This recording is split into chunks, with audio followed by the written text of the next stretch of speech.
What can I say? What can I say? What can I say? Maybe I can say I told you so.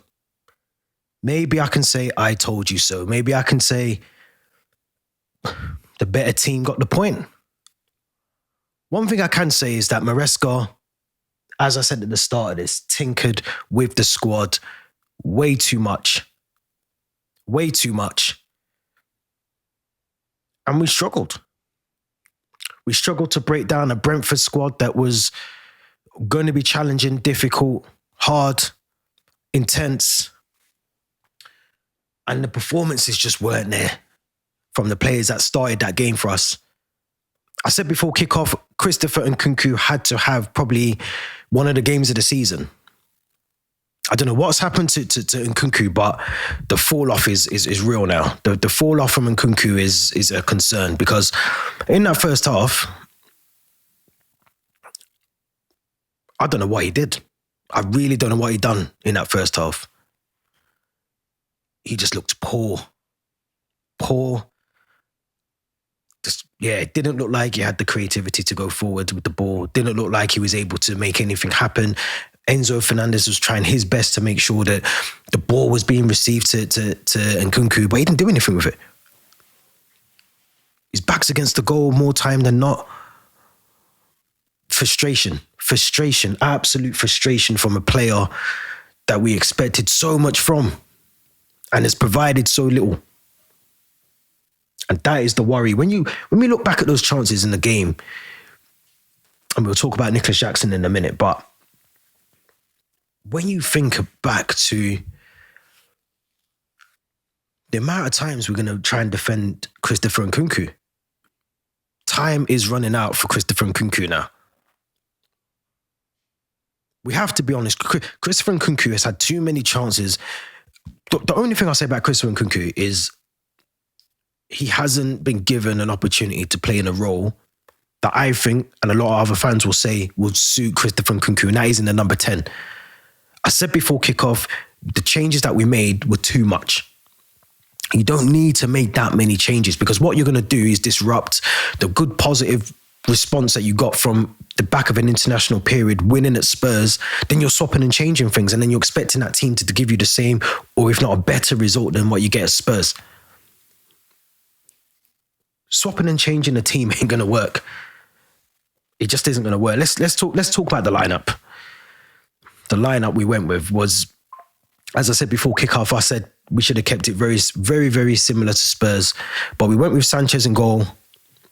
We went with what I feel was interesting. I feel Reece James was almost like Gusto was playing in the midfield at times. He was playing technically a right back, but he wasn't. He was more in the midfield. You then had Chalobah, Tosun and Reece James as the defenders. James on the left side. You had Gusto, who was the inverted right back. Out of possession, he was the right back. In possession, he was in the midfield with Caicedo. You then had the two of Fernandez and Dewsbury Hall in the midfield, with the wide areas occupied by Madueke and Jadon Sancho and Christopher Nkunku up front. I get why he probably went with that, because Mbeumo was causing us a lot of problems down that side, that right side for Brentford. And maybe you needed someone like Reece James, who put in some really good tackles in that first half, to cope with that. I get it. But by doing so, you take away so much in that midfield. It kind of nullified what I said before the game. It nullified what Dewsbury Hall's role was. I didn't really understand what he was supposed to be doing. Caicedo, again, put in a really good performance, but again, he was doing a lot of that work in midfield on his own. And Nkunku was just on Nkunku. I've run out of words to him. One thing I will say, we have to credit Brentford, because if we look back on that game, they had the better chances in the game. They looked like they were going to score in that first half more than we did. But it goes back to what I've said before. Don't change what isn't broken. Nicholas Jackson should have started that game today. He comes on at halftime, he changes it straight away. Running in between the channels, creating the space, holding up the ball, taking his chances. Everything a number 9 should be doing, Nicholas Jackson's done. Now I criticise him a lot on this channel, but when he's doing things like he done against Spurs and what he did against Brentford in that second half, you can see why we've missed him and why we need him. Because he's actually a number 9. He holds the ball up well. He's looking to drive forward with the ball. Everything that Nkunku isn't looking to do with the ball. It's a concern. It's a massive concern at the moment. I think you look back at, I said it before the kickoff, these are the sort of games we have to win. City playing in a minute. By the time this comes out, they'll be kicking off. They could be 1-0 up by the time this video comes out.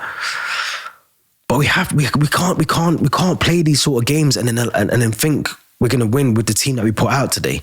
I said that at the start. I don't think we were ever going to win with that lineup.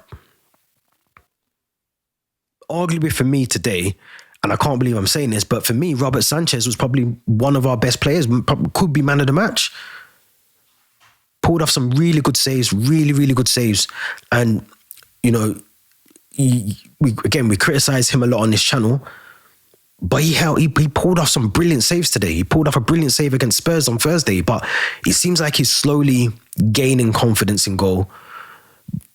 But I just wish Maresca, and credit to him, he brought on the subs. Who did he bring on? He brought on Jackson half-time. He then brought on, trying to remember, during matches, my head's always foggy, but he brought on Jackson, then again, 60 minutes in, he brought on Neto and Cole Palmer for Dewsbury Hall and Madueke, and then he brings on Mark Cucurella, takes off Reece James, which was, I think, was more managing minutes, thinking about Warsaw and the Conference League in the week, maybe to just rest James a little bit, but that was there for us. Yes, we didn't have... I'm thinking about the shots on target. We created 3. You know, Brentford had 2. But then you look at this again. I mean, this is why stats to me don't really mean anything. We had 21 shots. 21 shots, 5 of them on target. We had 3 big chances. We outdone everyone in terms of... outdone all the stats for everything. Expected goals, accurate passes, big chances missed, big chances created. But watching the game, it didn't feel like that. It was the opposite. The absolute opposite. Things have to change. Things have to change because we've got some big games. Everton coming up, Forest coming up, Liverpool, Newcastle. We can't afford to lose those. You can't afford to lose those games. It's poor from us. You can't afford to lose those games. If we don't make top 4, I'm sorry, it's on Maresca. Because today is the reason why you don't swap the team around. You just put out the team that's going to get you the win. You get yourself a 2-0 cushion, 3-0 cushion. Even if it's a 1-0 and you're a couple of minutes left in the game, maybe you bring on Dewsbury Hall. Maybe you bring on Malagusto. But I wouldn't start with them. Cucurella should have been in the team today. He should have been in the team today.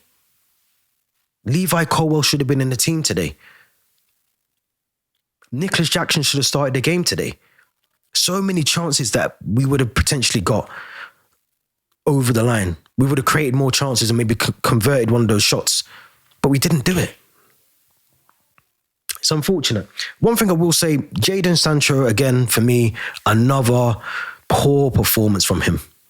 Another poor performance from Jadon Sancho. Some will probably say he done a bit better than Thursday night. But again, another player that likes to slow games down, doesn't really take on his defender, is more likely to pass than he is to shoot.